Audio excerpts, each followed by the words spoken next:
guys, and welcome back. In today's video, I'm going to rank every legendary brawler in Brawl Stars. So, without further ado, let's get into it.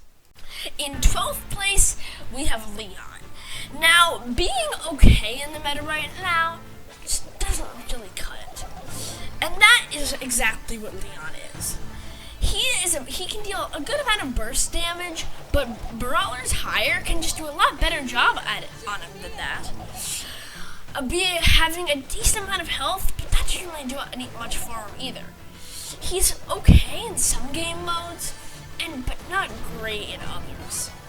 Being decently versatile is really what's keeping him alive. Having a good amount of burst damage, but just really, Leon isn't doing too great right now, especially with some of the higher brawlers in this meta being very good against him. In 11th place, we have Sandy. Now, I find that Sandy is really fun, and he can be okay in some scenarios. For example, when there's low health enemies that can't unload very fast, him and his incredibly fast unload speed and burst damage can make some really quick and nice kills. His super making opportunities for teammates, and his having a quite good hypercharge make him pretty good. But the thing that takes him down, he's not really that great in any specific game mode. He's alright in some, fine in others. There isn't really any game mode that he just stands out. Now in 10th place, we have Serge. Now, Snake Thug, you can start crying in the corner because I'm going to be roasting Serge. So, Serge is, I will give it to you guys, Serge is very fun to play. I enjoy Serge. I have 1K Serge on my mini account. He's fun, but he's not that good right now. But top brawlers in the meta being decent into him, honestly, he's pretty okay into the top brawlers right now, which makes him a bit better, as the top brawlers not being very squishy marksman right now. So in that way he's not bad, but really he's just kind of underwhelming right now. Again, not being very outstanding in any particular stat or game mode. Not having his reload speed's not great. He's not having too much health. Dealing enough damage, but that's it. Just enough. He's not really great in any game mode, though being good in game modes like Brawl Ball and situational games like Gem Grab. But honestly, Serge isn't that great right now. Now in 9th place, we have Spike. Now, the Spike curveball will terrorize us all till the day that Brawl Stars dies. But really, he's not that bad. Especially if you know how to dodge curveball, Spike's just cooked. The good thing about Spike, he can play pretty well into a lot of brawlers on a lot of maps. So he's pretty versatile as a brawler. But honestly, Spike itself right now, without any specific game modes, he just isn't that great. Being able to do a decent amount of burst damage and having a okay amount of survivability, but just not really standing out in any way. Plus, a lot of the top brawlers in the meta right now being pretty good against Spike. Now, in 8th place, we have Crow. Now, Crow's not bad. He's a pretty good counter to brawlers that can go invisible, like Leon or any of those brawlers, Kit, Juju, whatever. But honestly, otherwise, he isn't too great. He can't really play too well in most game modes, though he's pretty decent or good in some, such as his hypercharge can deal tons of damage to the heist safe, or he can just deal a good amount of poke damage in games like Knockout. But honestly, he's just not really up there like some of the other brawlers. He has a good amount of escapability with his super, being able to escape some of the up-close brawlers, you'll see later. But really, Crow is alright right now, having okay stats, and being alright in the meta, but just he doesn't really reach that higher level quite yet. Now, in 7th place, we have Amber. So, Amber is kind of an interesting story. Now, the Night Amber skin just got out. Just saying, it's a really cool skin. I like it. Anyway, she can deal with a lot of different kinds of brawlers. She can do a decent amount. She can do actually pretty well into more ranged brawlers, especially ones that have like kind of middling range, like Tara, or Maisie. Having decent range and like she can just like melt some people in just like a matter of seconds. Her super being pretty useful, especially with her slowing gear. I forget what it's called. I forget. But she can also deal with some up close enemies. Even though she doesn't have anything in particular to deal with up close enemies, other than her like circling flames gadget, which I honestly prefer the other one to that one. But she, like I said, she can't do much to up close brawlers. Though there are some things that she can do. Her gadget, like I said, and she can deal a decent amount of damage, and hopefully she'll be able to take him down before, well, they do what they do best. Now, in 6th place is Meg. Now, Meg honestly isn't bad. Now we're getting into the brawlers that are actually quite good right now.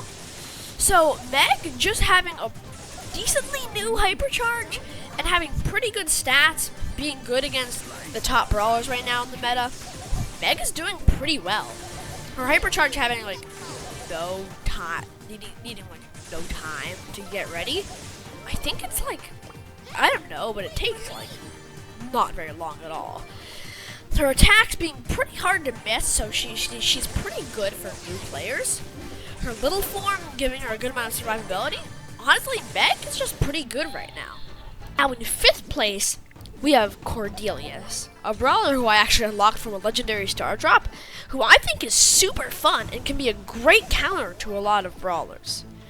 Now, Cordelius' special gimmick is he can bring brawlers into the Shadow Realm with him, where he has buffs and can spawn things to help or hurt enemies. He has a good amount of burst damage, he has good gadgets, good star powers, and he really counters a lot of the good brawlers right now in the meta. Honestly, right now, Cordelius is a very solid pick in many scenarios. Now in 4th place, we have Chester. Now, we just got out of Chester meta with Chester getting some nerfs. And his hypercharge, I think, getting some nerfs. So, maybe we should start with talking about his hypercharge. That thing was absolutely busted. It was the strongest hypercharge in the game for a bit, probably. And just being so strong. With Chester having such high burst damage, his hypercharge just being able to shred enemies. He's still really good right now. Again, with the top brawlers in the meta right now, being pretty not great in the Chester with his high burst damage up close. Honestly, Chester is very good, pretty good right now. Not very good. He used to be insane, but after some nerfs, he's definitely been taken down a level, but is still a very solid brawler. Now in 3rd place, we have Kenji. 2 brawlers in a row where they just were extremely broken. Now, Kenji, his hypercharge on release, I might be wrong about this. I think it's one of the strongest of all time on release. That thing was just a destroyer of worlds. It's still very strong, but with its duration, well, not duration, just how long it takes a charge being, I think, cut in almost half. It's definitely been taken down a level, but it's still a very solid hypercharge. And now that we're talking about the hypercharge, Kenji as a brawler himself isn't bad. He's not too versatile. He's not great into snipers and marksmen. Not great in game modes like bounty, knockout, being up close damage Assassin, sorry. But he's great in game modes like Brawl Ball, and I guess situational even games like Hot Zone. Right now, Kenji is just a pretty good brawler overall. Now in second place, we have probably my favorite brawler, the GOAT, Draco. I love this man to death. He's so fun, just so unique, and he's pretty good. His hypercharge, again, isn't as broken as it was on release. Wow, we're having a lot of broken hypercharges that just got dumbed down. Anyway, Draco's hypercharge is still very good. Though I'm pretty sure it got some nerfs, it's still very good. And Draco as a brawler is very good as well. Now, SC Gusta, I know you're celebrating that Draco is this good, but he does have some downfalls. Unlike as SC Gusta says, who if you don't know, he's a Draco Glazer Brawl Stars YouTuber. Love his content. He's not great in every game mode. He's quite good in a few game modes. He's good in Brawl Ball. He's good in, well, okay, this might sound weird, but he is actually good in Heist. I pushed him to 1K in Heist. He's a legitimate pick. Sometimes on some maps. Don't just go picking Draco in all your Heist ranked games, kids. But honestly, Draco is very good. His hypercharge is very strong. His health is good. His regular damage output is good. Right now, Draco is just a very solid brawler in the meta. And our first place brawler, drum roll please. I don't need a drum roll, that was a joke. We have Kit. Now released with his insanely broken hypercharge. Wow, Supercell, great job on this. He is incredibly strong. In a 1v1 scenario, his hypercharge being able to take out probably every single brawler in the game.